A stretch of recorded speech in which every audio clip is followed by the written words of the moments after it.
my dad.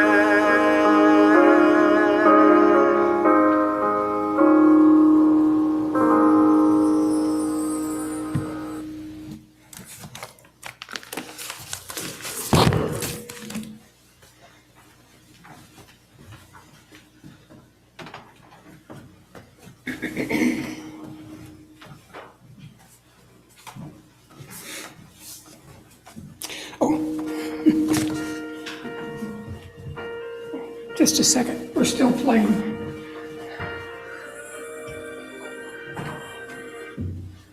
Thank you very much.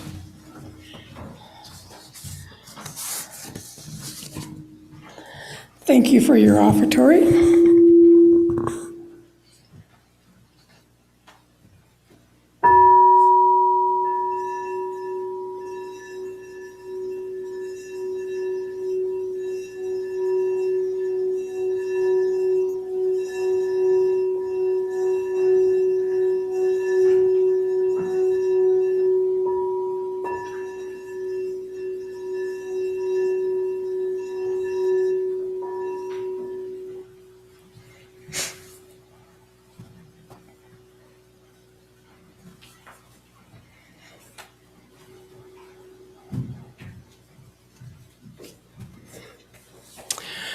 Soon, many families will be out camping, if you haven't already been out camping already. And I think one of the best things about camping is sitting around the campfire at night, sharing stories, telling stories on each other, telling ghost stories, whatever.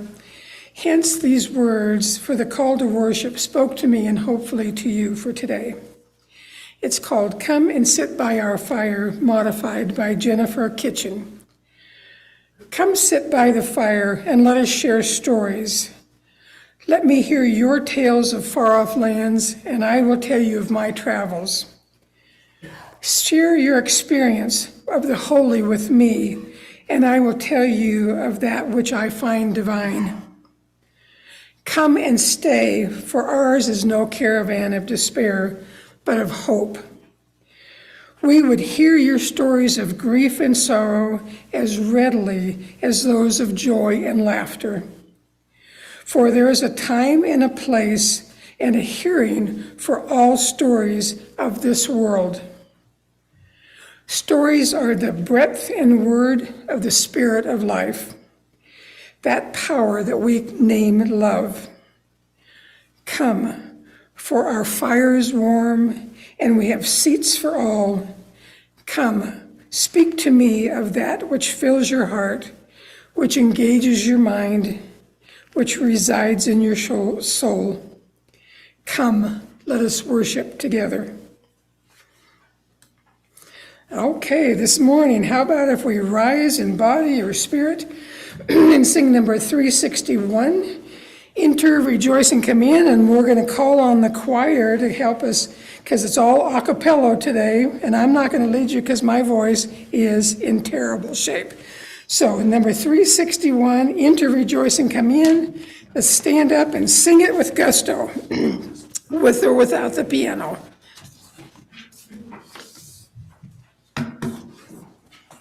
Have I got some people to come up and lead us? Randy, bring us on, bring us in.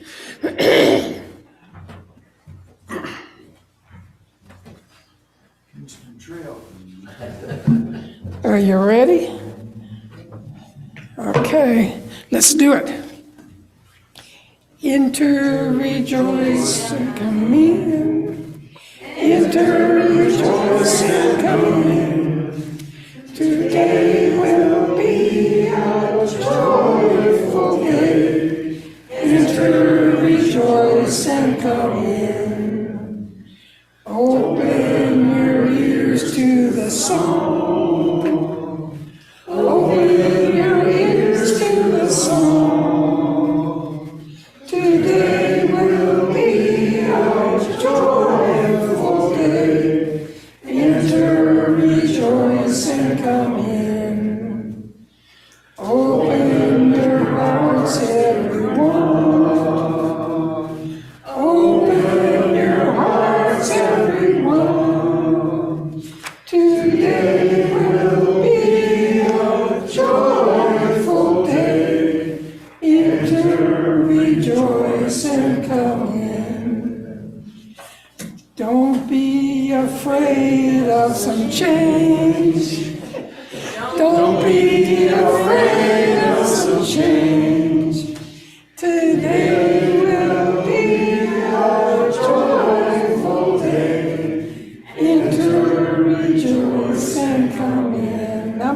5. Enter, rejoice, and come in. Enter, rejoice, and come in. Today will be a joyful day. Enter, rejoice, and come in. You guys did that pretty good without a piano. We're going to do this. I'll just mention Priscilla's husband, Joe, is really having a lot of physical challenges, and they're having to spend a lot of time in and out of the hospital. So we thought there might be a possibility that she wouldn't be able to be here today to play for us, but we got this covered. You guys sounded great, I'm telling you. Maybe we just should do it a cappella all the time. How's that? Okay, for our chalice lighting, when I thought of our message for today, I thought about how hard it must be to be a parent now. So many outside influences, the outside pressures the parents and children have to deal with, social media, school security, bullying, gender identity, banning of books, and on and on. So when I came across the words for our call to worship, come and sit by the fire and tell our stories, I thought about maybe how it's the simple things that can go a long way. Like come and sit by the fire, let's talk, and let's share. We may not have all the answers. Heck, I don't even know if we have any answers, but I believe together we can do this thing. So with that, I ask Andy, would you like me to, can you light the chalice for us I'll today? take my chances on the chalice. Okay, good. In case it's needed, the fire extinguisher is over there. I did almost set the sanctuary on fire one day, so he's not joking.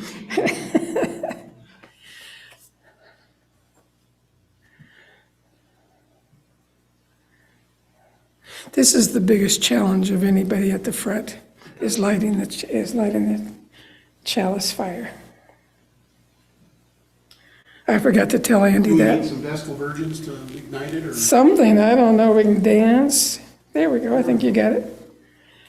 By the way, this is Andy Aldridge, who's our speaker today. He jumped the gun. I didn't get a chance to introduce him before we got started, but I think the majority of you know who Andy is, and he's been around for a very long time. Well, I guess that doesn't sound right, does it? I mean, he's been a member or participating in this church for a long time. So do I have some young people, some young at heart? We're going to do the covenant this morning. Can somebody help me with my scratchy little voice?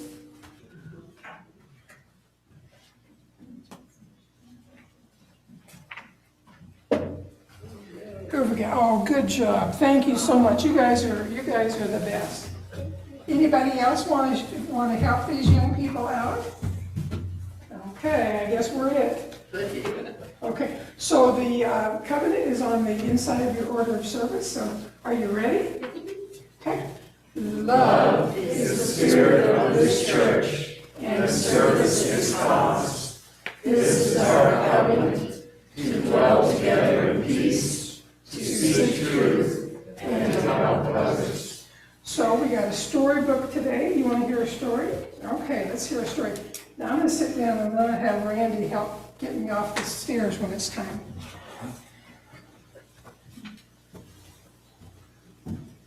Okay, you want to join me? Okay, here we go. All right. Let's get cozy. It's just the three of us. We can look at the pictures. They can't. Let's just be greedy. So today's Happy Father's Day by Mercer Mayer. I don't know if you guys have read him before, but have you read those guys, Mercer Mayer, before?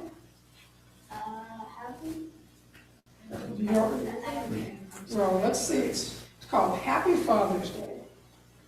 And I'll speak up as much as I can. All right. It's almost Father's Day, and little sister and I are planning a big surprise for Dad and Grandpa. What are you two up to, asked Dad. Look, he's checking in on him. Nothing, we say. You have to be very careful to keep your Father's Day plans top secret. especially from your dad. So he can't listen in, right? First, we make a big, huge, super duper Father's Day cards for Dad and Grandpa. You need lots of stuff to make the cards really good. Look at that. So these guys are working, can you see that? So it says Happy Father's Day. Whoops, the mouse is stuck in the glue. They got all kinds of, they got macaroni. You guys ever make macaroni pictures for your families? I want to. You want to make, oh man, you've got, okay, we need to do that. Making a macaroni picture is awesome. What's that? So you got a macaroni like, oh yeah, I mean, that's just part of childhood. So he goes, yikes, be careful, because the mouse is getting all glued in the middle of the picture. Next, Mom takes us shopping for Mother's Day, not for Mother's Day, we already did Mother's Day, for Father's Day's presents. So he's trying on a tie, and then he's gonna get a robot for his dad. Dad and Grandpa is like getting presents, but you have to make sure you get the right ones. Do you think that's for him or for Dad? I think maybe he can share it with the dad. So they're getting robots, they've got fishing poles, they've got, here, they're trying on shaving cream. It's called Shave Buddy. So they got shaving cream all over the store and all over the mouse. On Father's Day, little sister and I wake up really early so we can make a special Father's Day breakfast just for Dad. So here, look at Mom's checking in. She's like, oh gosh, the kitchen is gonna be a mess. So they're making cereal. Oh, I need to clean up the mess, 1, 2, 3. So they've made a disaster out of the kitchen. You guys would never do that, right? Never. So here they go. It goes, Happy Father's Day, Dad. And little sister and I shout, uh-oh, they dropped the food all over the bed. It still tastes good, Dad. So they are having quite the day, aren't they? Mom's not quite sure about any of that. When Grandma and Grandpa come over, little sister and I put on a special Father's Day magic show. So there you go. Have you ever put on a show for your parents? Sing to them, do magic shows. He got a mouse out of a hat. Last year I did it for my mom at the library. You did a show for your mom at the library. Awesome. Those are the best shows ever. And then he goes, ladies and gentlemen, for my next trick, I will saw little sister in half. Don't get any ideas. So he saw little sister in half, but thank goodness she's in one part of the box and the mouse is in the other part. Don't do this at home. Don't try this at home. Right? Then little sister gives a big drum roll and says, and finally I will pull a quarter out of Grandpa's ear. Well, really, I mean flowers. So he gives him flowers. They're still not sure about any of this, really. And then we had a big Father's Day lunch. Little sister and I give Dad and Grandpa the cards we made and the presents we bought. Happy Father's Day, Dad and Grandpa, we say. Have you already said that to your dad? Happy Father's Day. You can say it now if you want. Happy Father's Day. There you go. Thank you so much. Or if you want to go and join them, and we'll finish up our service.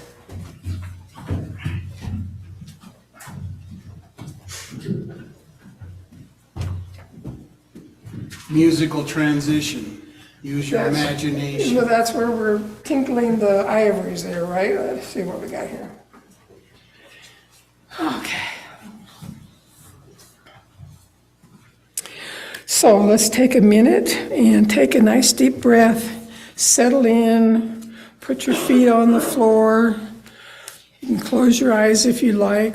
We'll transition to a pastoral prayer. I didn't notice if there was.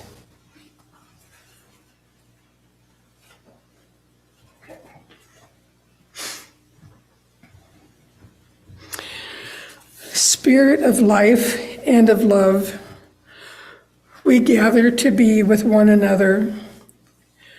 We hope to support each other and be a comfort in hard times. To celebrate the joys, the excitement of our celebrations, to dwell together in wonder and mystery of this magnificent and ever-changing life.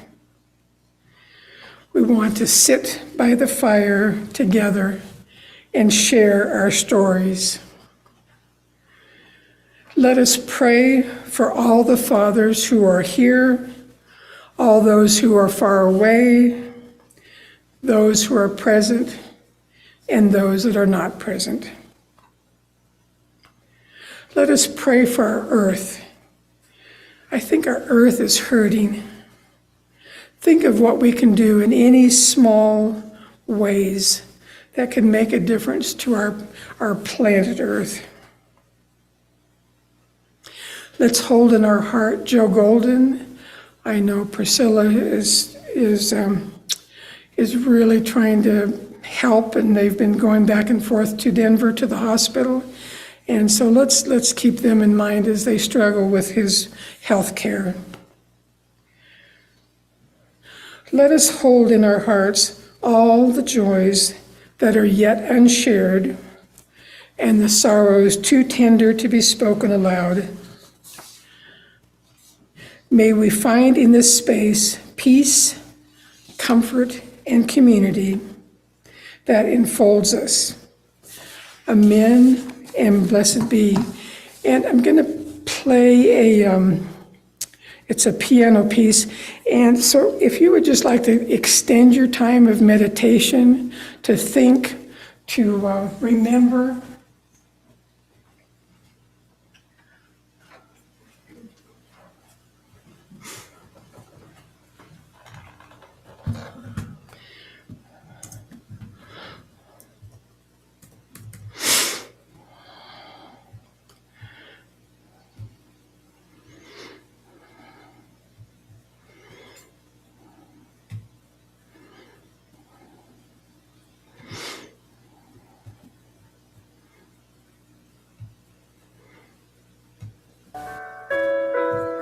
It's called Father's Love.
do the reading? You can do the reading. Oh, okay. Andy's ready to go this morning. I'm glad. I'm just following my okay. script as best I can. Okay. I'm gonna do a reading real quick, and then it's all Andy. So this reading I borrowed from a friend, and it says, God took the strength of a mountain, the majesty of a tree, the warmth of a summer sun, the calm of a quiet sea, the generous soul of nature, the comforting arm of night, the wisdom of the ages, the power of the eagle's flight, the joy of a morning in spring, the faith of a mustard seed, the patience of eternity, the depth of a family need. Then God combined these qualities when there was nothing more to add. He knew his masterpiece was complete, and so he called it Dad. Come on, Andy, get up here. All righty. My name's Andy Aldrich. For those that don't know me, I have a little bit of history with this community. My mom was one of the founding mothers of the church. And as we get started, I want to just take a minute, and I'm not sure which microphone I'm using. Can you guys still hear me if I talk like this? No? Because I can't hear you. Intermittent technology.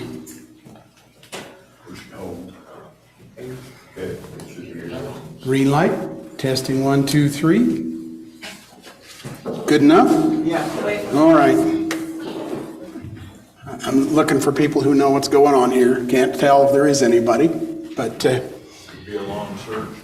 What's that? Could be a long search. This could be a long search for somebody who knows something. Anyway, I go back a while, and I kind of view myself as an intermittent witness to this congregation. I was born in 1961, in the same year as the founding of the fellowship. And as I become present to you today, in this day, right now, we all bring with us the stories of our past, of our fathers, of our communities of faith, of our experience. For some of you remember my parents, who were lifelong members of this church, at least the last part of their lives. And some of that continuity is still here, and yet there's new things.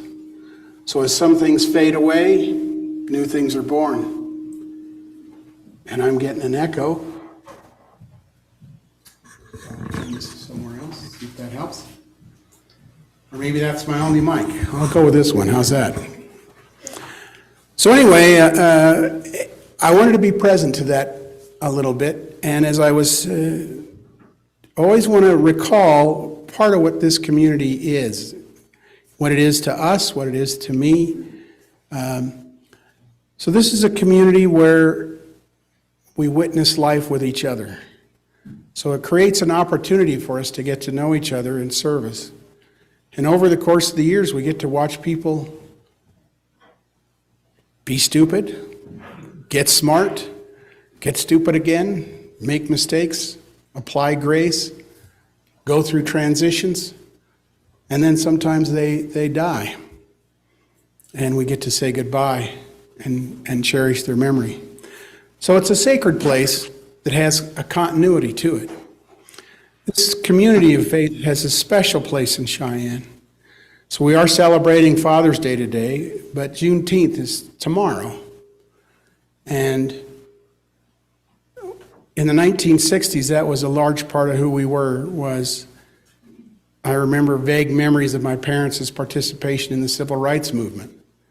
And it was a tense time, and it was a scary time. Not that things aren't a little scary now, and not that we're not fighting some of the same issues. But that dialogue with the culture at large has been a part of who we are. So as I mentioned in a meeting not too long ago, I look at this church as a refuge place for people to be safe. But it's also a beacon of truth and of social justice. It's been a place for people to recover from some other previous religious experiences where they have been oppressed by paradigms that were too rigid for them. So it's a safe place for that. It's a place for other thriving communities. We have some Buddhist communities here, some pagan visitors, some agnostics and atheists. So it's a place for all people, people of historically persecuted orientations and ways of being. It's a safe place for everyone. And that's critical to our mission. But so is that being able to stand up against what is wrong. And that won't change. So as I was contemplating Father's Day, there is a strong temptation for me to kind of drift into nostalgia. Some sort of, idealistic idea of what fathers are and how sweet they are and how good they are. But that's not always my experience with fathers. Within my soul, there reside some very bad fathers. I have felt the burning lust of a father who took advantage, and I feel the fear of the mother who was a victim. In my soul, these are being reconciled. There are fathers who neglected their responsibilities and were not always there when they were needed. And so one of the things that I wanted to bring forward as we contemplate this Father's Day is even the word father. As I go through life, I realize that in some ways I'm held hostage by the words that I use to describe the world. These words go sometimes deeper than my thoughts, deeper than my insights, because they are the boxes in which I build the thoughts that I have. And so as I was thinking of a father, I'm loosening it. I'm loosening that word up. Because I think the concepts of parenting and fatherhood and masculinity and all these have value. But they come to us more diversely than what I thought. And that's part of what I wanted to explore today. And one of the scriptures that I read the Bible, I read the Big Book, I read the paleontological record, and I read nature, Gandhi's autobiography. I've got a variety of scriptures that enrich this. And so as I think about fatherhood, I'm going to read a little bit from the scripture of nature today. And in nature, we have some examples of some very bad fathers, in my opinion.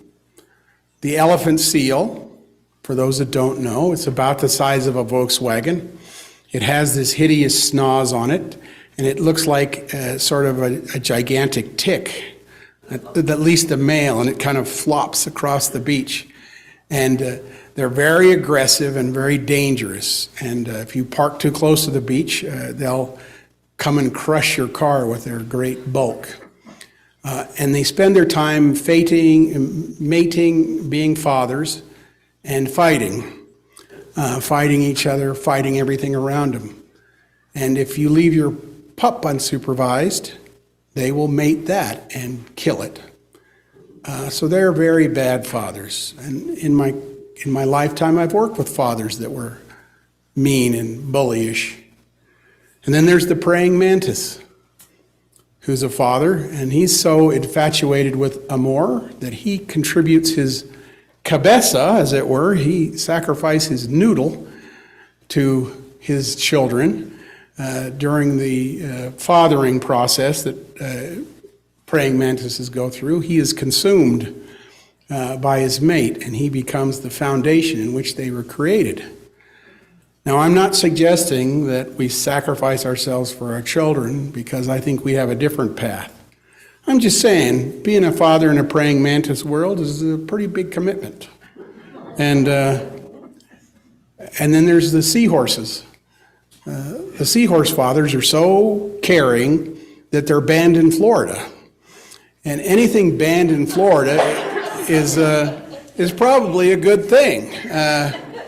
If somehow I could get banned in Florida, I would think that would be a good thing. As a matter of fact, I hadn't ever thought about dressing in drag seriously, but something about getting banned in Florida makes me want to wax my chest, if you know what I'm saying.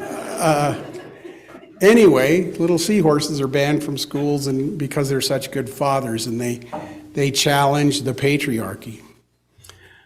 So, as we think about the kind of fathers, I guess I want to talk about the continuity of support that comes from an older person to a younger person.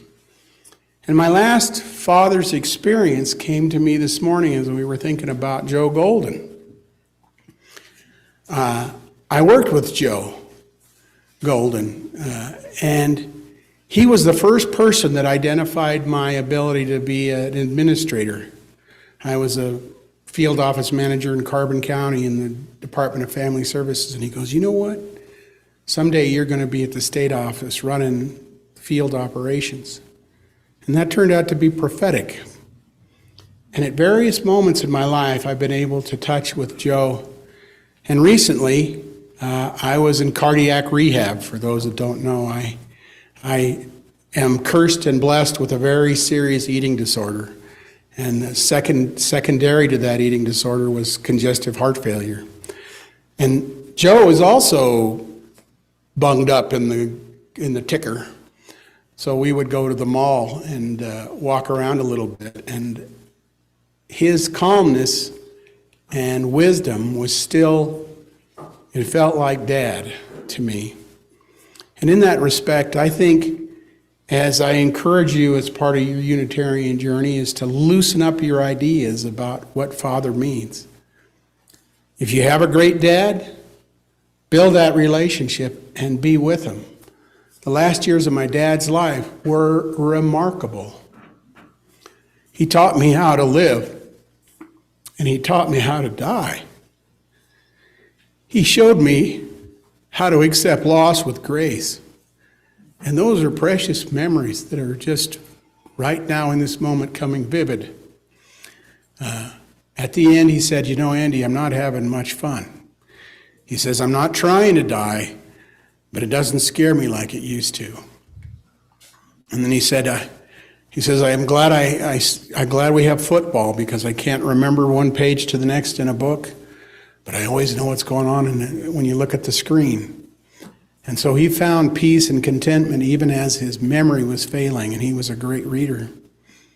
And at the very end, he goes, Andy, I'm really glad that I had a practice of the breath, because he'd had some blessings from the Buddhist tradition in his spiritual exploration, because we have breath to the last minute. And I was honored to be there when he disappeared from this realm. He still exists in my memory, but he's a part. So as you guys reflect on your own fathers, wake up those positive memories that are there and rekindle them. If your dad's alive, share with him and look for those opportunities. But realize he might be a knothead. And you need to be also realize that they bring with them their prejudices and their constructions from their pasts and their fears. So also be forgiving and gentle. I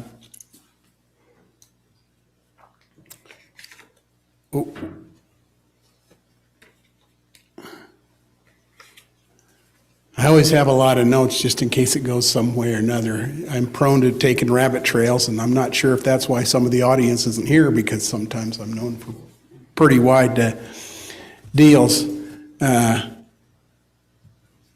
I want to reflect just a little minute about how we can be parents and connection and community for each other.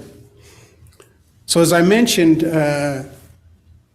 this journey of life, there are some of us here are Christians, some of us are Buddhists, some of us are agnostic, some of us avoid all labels altogether.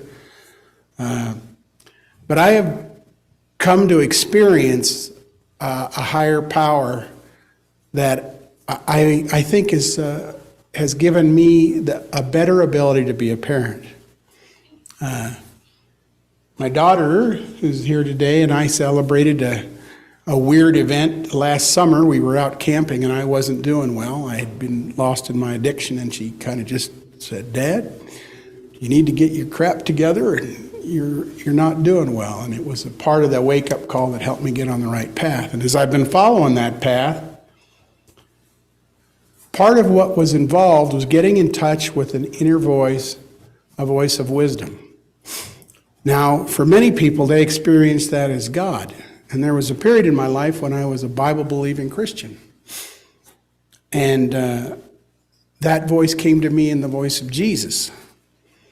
Since I've returned to the ambiguity of my childhood, I kind of conjure it sometimes as Jiminy Cricket, and sometimes just as a dependable voice that comes to me when I ask for wisdom.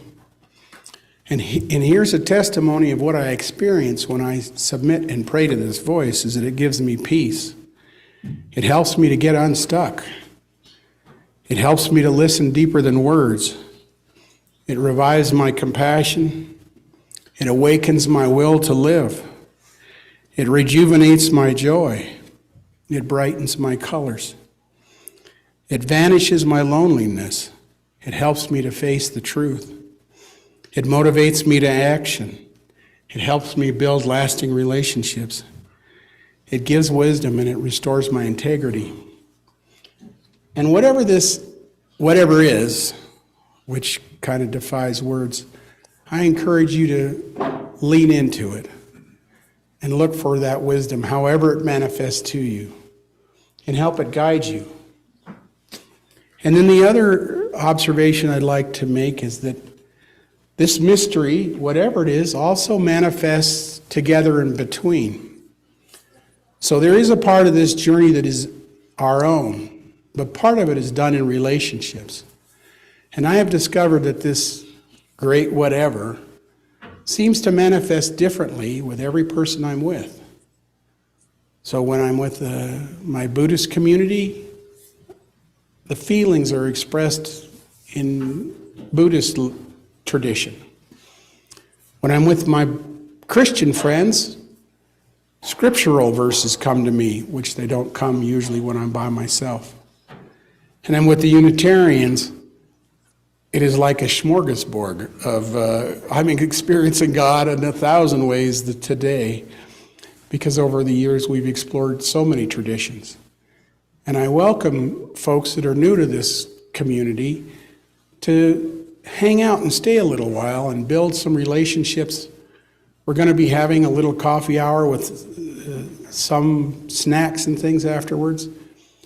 That to me is as important as this sermon is, because it's in those opportunities that we can connect genuinely and deeply. And by leaning into this higher power, I'm finding my path to become more clear. So as we think about our future as a community, one of the areas that is always precious to me is the responsibility we have for the young people. And I know that that's very dear and near to the Reverend's heart, is to create a strong religious education program so that we have a place for young people to learn how to think critically and explore the world safely.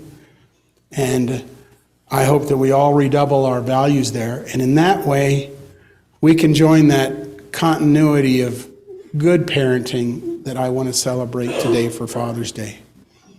Because it is part of the role of the father in all of us, regardless of what kind of plumbing we have, to protect and care and raise up and create space, not to tell kids how to think, but to give them the tools to explore how to think.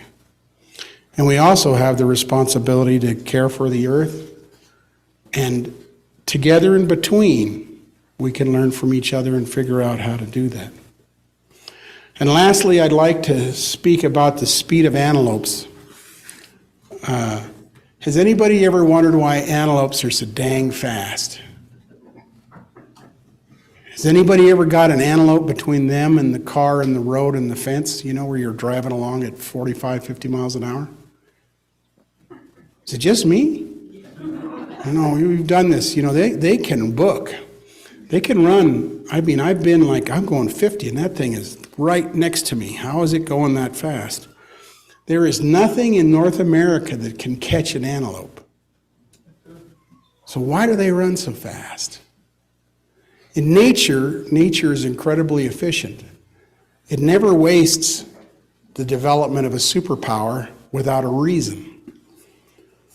So the paleontologists have been searching for whatever it was that helped the antelope run fast.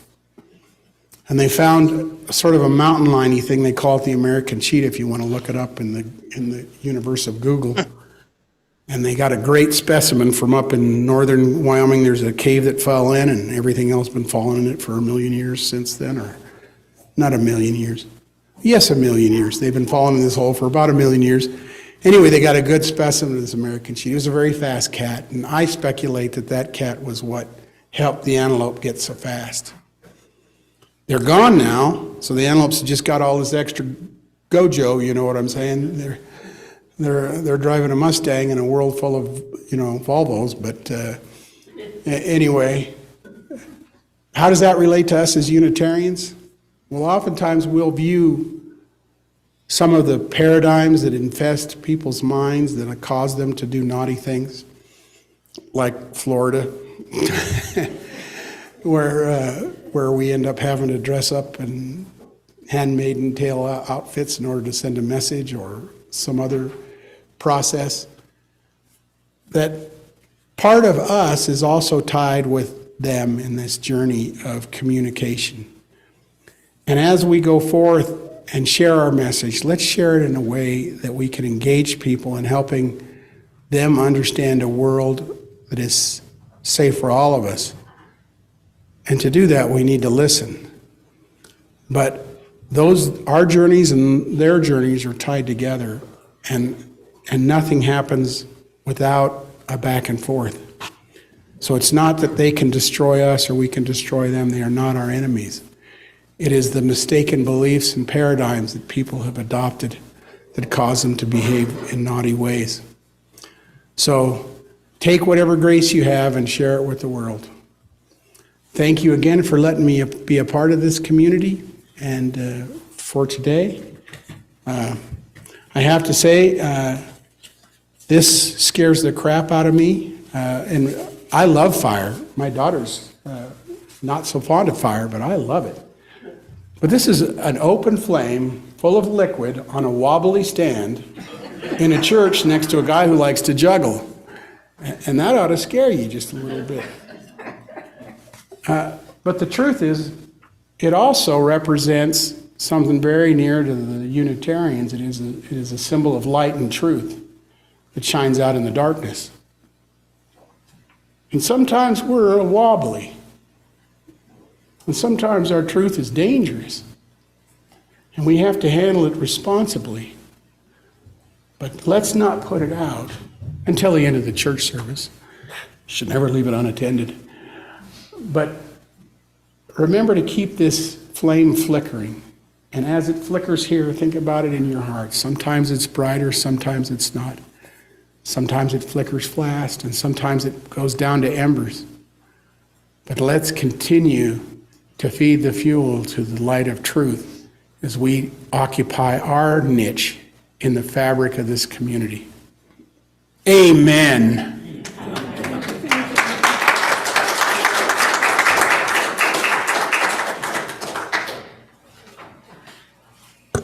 Thank you, Andy. That was just what we needed. So how about let's rise in body and spirit and sing number 311, Let It Be a Dance. And get my choir back up here to help lead us in this song, this hymn.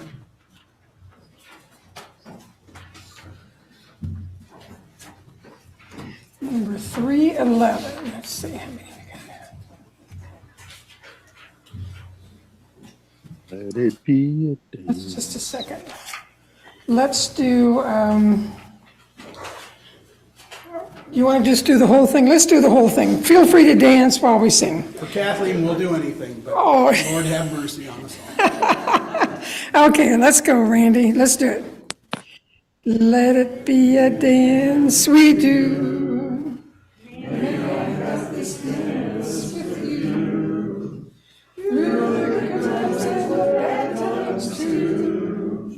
Let it be a dance.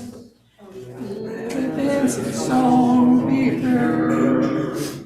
Play the music, say the words, and fill the sky with singing birds. Let it be a dance. Let it be a dance. Let it be a dance. Okay, we can do better than this. Come on, let's do this. We're sounding pretty Your sad faith is that about of a it. mustard seed, man. Okay, here we go. Learn to follow, learn to lead. There we go. Feel the rhythm, feel the need. To reap the harvest, plant the seed. Let it be a dance. Okay. Let it be a dance we do. May I have this dance with you. Through the good times and the bad times too. Let it be a dance. There we go. Everybody turn and spin. Let your body learn to bend. And like a willow with the wind. Okay, here we go. Let it be a dance. Let it be a dance. Let it be a dance. A child is born, the old must die. A time for joy, a time to cry. Take it as it passes by. Let it be a dance. One more verse, here we go. Let it be a dance we do. May I have this dance with you. Through the good times and the bad times too. Let it be a dance. Morning star comes out at night. Without the dark there is no light. If nothing's wrong, then nothing's right. Let it be a dance. Let it be a dance. Let it be a dance. Let the sunshine, let it rain. Share the laughter, share the pain. And on we go again. Let it be a dance. Oh, you made it, you made it, you made it. Oh, that was painful. I'm sorry. That was not supposed to be so painful. If you'll remain standing, we're going to extinguish this lit flame that Andy's worried about so I don't cause any more fires. So on the inside of your order of service, it says chalice extinguishing. You're going to join me with saying that. We extinguish this flame, but not the light of truth, the warmth of community, the warmth of commitment. These we carry in our hearts until we are together again. And I just want to thank you all this morning. When we were putting this together, we knew that there could be some challenges, and I think we made it through. People are still smiling. I love that. And happy Father's Day. Come join us for a cup of coffee and share some stories around the campfire. Thank you.